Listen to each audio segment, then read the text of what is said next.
Nandyan ka na naman, tinutukso-tukso ang aking puso.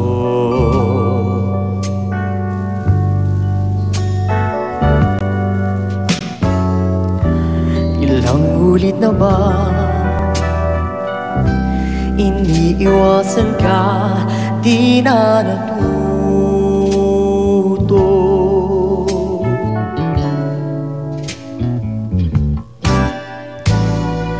Sulyap ng iyong mata, laging nadarama kahit malayo.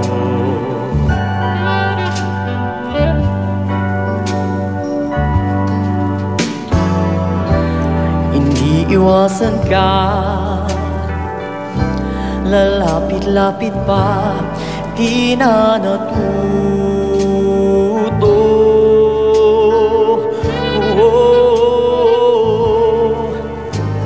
Isang ngiti mo lang at ako'y napapamo.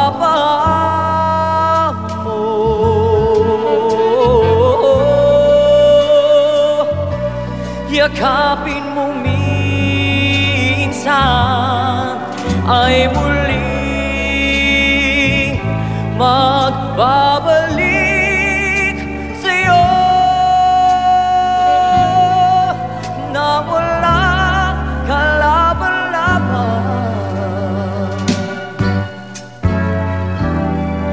Puso ko'y tanging iyo lamang.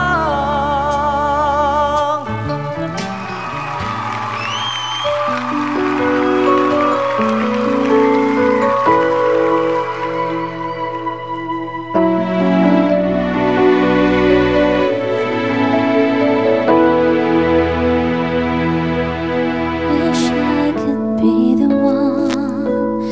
one who could give you love, the kind of love you really need. Wish I could say to you that I'll always stay with you, but baby, that's not me. You need someone willing to give their heart and soul to you, who'll promise you forever. Baby, that's something I can do.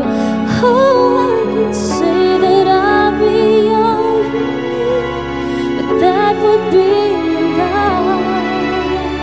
I know I'd only hurt you, I know I'd only make you cry. I'm not the one you needed. I love you.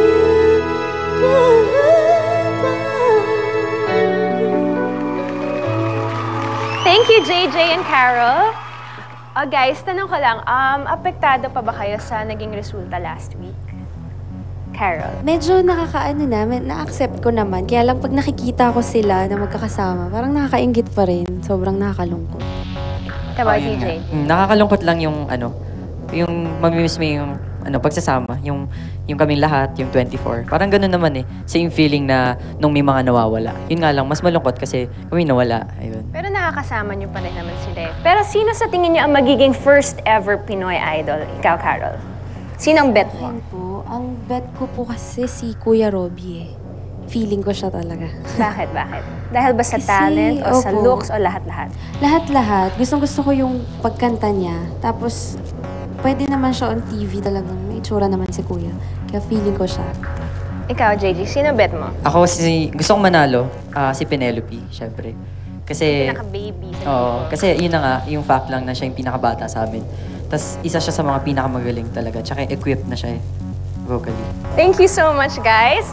More exclusive Idol updates sa pagbabalik ng Pinoy Idol Extra.